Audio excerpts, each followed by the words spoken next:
My name is Paige Susi, and I am the Director of Marketing at Valley Leadership, as well as the team lead for the Opioid Stigma Reduction To-Do, which we're here to talk to you about today.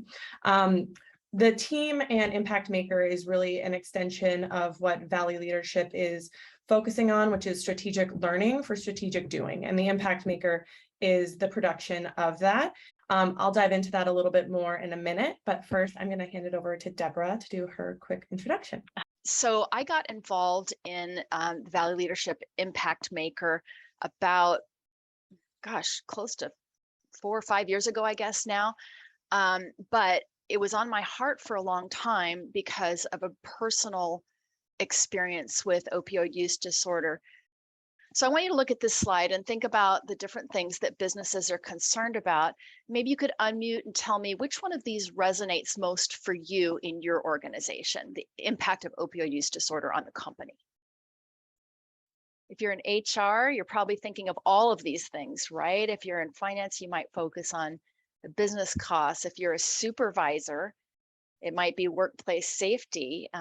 If you're trying to be an employer of choice, it might be employee satisfaction, but all of these, right? Every one of them.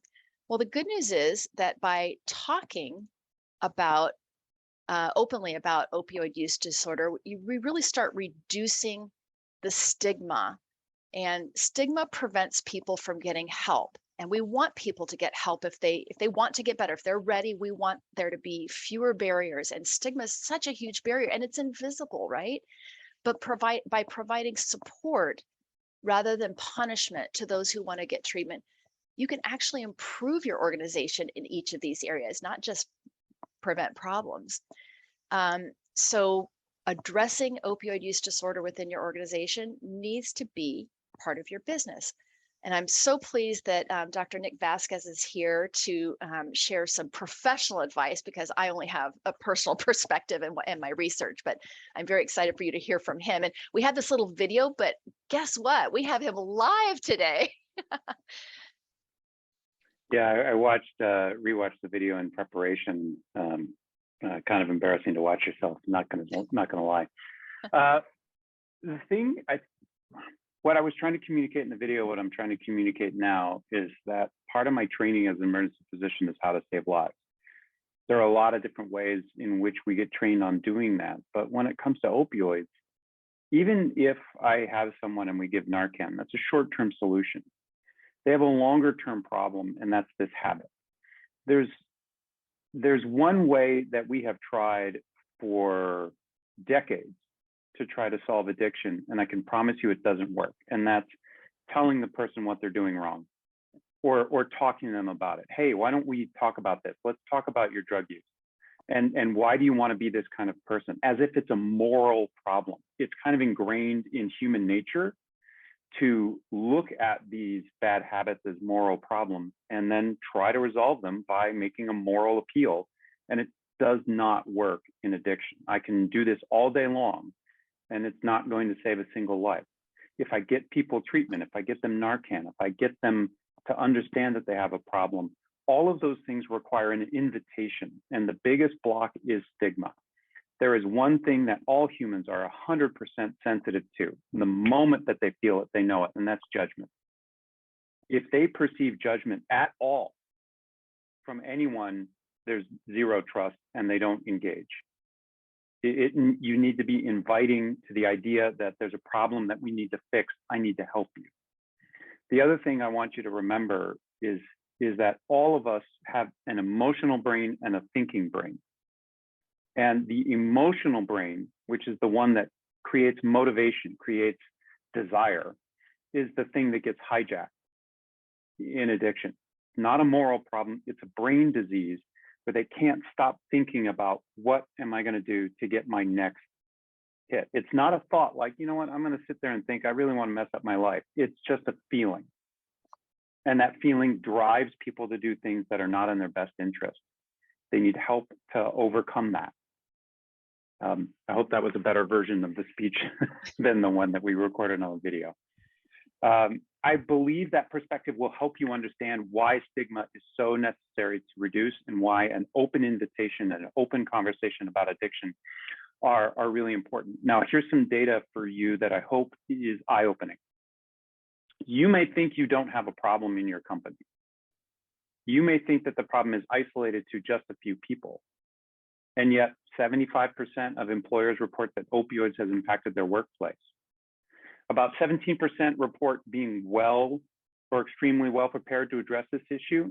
And the fly in the ointment is that for 7 years in a row, overdose deaths have increased at work.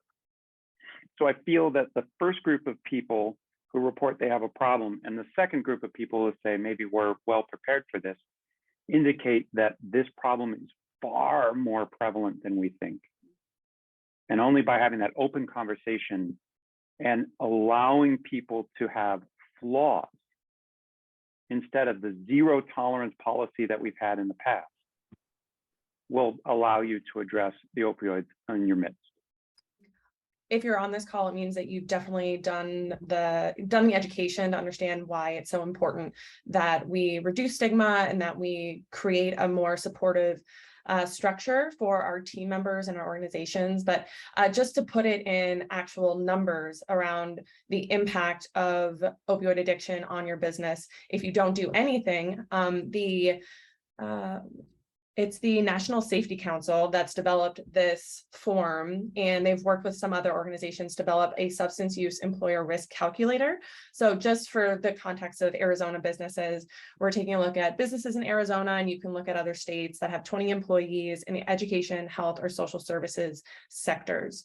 So when we plug in that information and then we go over to this next slide, we can see that the total cost estimated that opioid addiction and just substance use disorder in general is impacting your business is about $11,000. So that includes the lost job time, turnover, retention, and then healthcare costs. So, and this number is looking at substances beyond just opioid addiction, but it really is, you know, a holistic picture of if we are able to reduce stigma and make it easier for our team members to access tools and talk to the appropriate people, then we can reduce these costs that are tangibly impacting our businesses on a day-to-day basis. And I think it's shocking that that's just a business of 20 employees, and what 20 employee small business can afford to lose more than $11,000, right? And it just exponentially goes up from there as you get larger and more complex. So the benefits really are quite clear.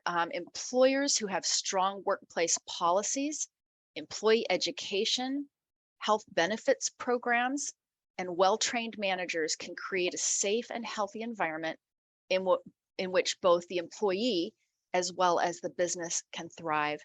My son would never have gone to a 60-day treatment program if his company hadn't encouraged him to do so and held a job for him for when he got back. It's just too much of a burden. And he's a single young man. If you think about a family, if you lose your job, you know, the cost of rehab can be prohibitive to some. And so everything that we can do to support the employee getting help when they want to is a step in the right direction. But you can see all the different ways that you can increase the positives in your organization and decrease some of the risks. So now we get to the meaty part of this, right? I think Nick said this is holistic, right? You've got all these different pieces and elements that either promote or reduce stigma, that either improve your culture or take bites at it, right? There's so much to do, and so it's hard to know where to start. And so we have created this web-based toolkit and have been curating it over the last year to really respond to the people who've been using it and improving it each time. And I think we've got it in a real good place now. So we have an employer intake form and checklist that can help you know where to start. And I'll just put my personal plug in for policy. And policy sounds boring, right?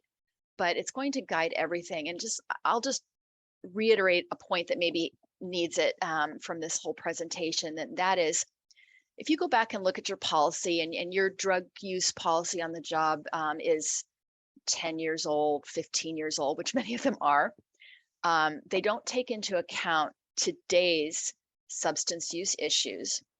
In addition, the trend previously, or the practice, was to just create a zero tolerance policy. We just don't tolerate that at work. But if I have a zero tolerance policy at my company and I need help, I want to get better, I want to get off the opioids and get into recovery, start my recovery, how likely am I to step forward and ask for help from my HR department or my supervisor if the company has a zero tolerance policy? Completely unlikely. I would not only lose my job, but my benefits, everyone would know. It's a stigma perpetuating situation. So that's why I encourage you to start with policy. Take a look and see what it says. And it can be just tweaked a little bit to encourage people to come forward and get that help versus encouraging them to continue to bury it, which I will tell you doesn't work, right? So when a lot of people say, where do we start? This is a good place to start.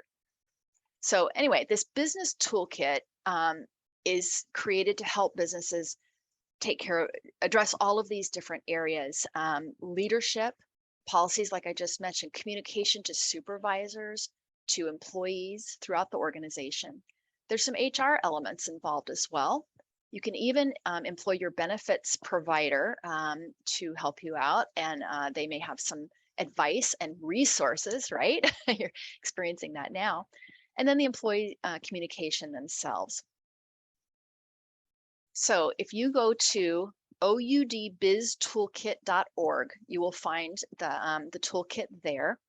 And whether you're a business leader who wants to be your employer to be an employer of choice, if you're a human resources professional responsible for employee health and well-being, or maybe you're responsible for internal communications and satisfaction, this toolkit is for you.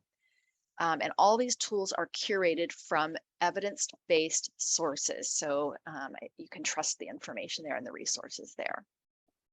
So like I said, a lot of people say, where in the world do I start? So no matter the size of your business, I do think there are actions you can take today to start reducing stigma and maintaining a safe and supportive workplace. So number one, I mentioned, review your internal policy and make the change away from zero tolerance. Start to build employee education into your benefits presentation. All the evidence says, all the research says, simply talking openly about opioid use disorder begins to reduce the stigma, right? If they hear it talked about, it can't be that bad to come forward and ask for help, right? And then find out what resources are available already in your employee assistance program and in your benefits provider. So those three things are really easy, concrete things you can do right off the bat to help start reducing the stigma. More broadly, Impact Maker, we have about 7 teams, 12 to-dos in different areas. And really the goal for us is to work on long-term issues. So in this case, it's increasing the life expectancy for all Arizonans. And so Nick is actually the chair of our health team, and we have a few different to-dos on that team, including this one. So it is all run by volunteers. As Deborah said, before I worked for VL, I was just a volunteer on the team. And so we are so fortunate to have community partners like Blue Cross Blue Shield and the different municipalities that are supporting these efforts. So if you are interested in learning more about the toolkit, about Impact Maker, please feel free to reach out to me or any of our other team members.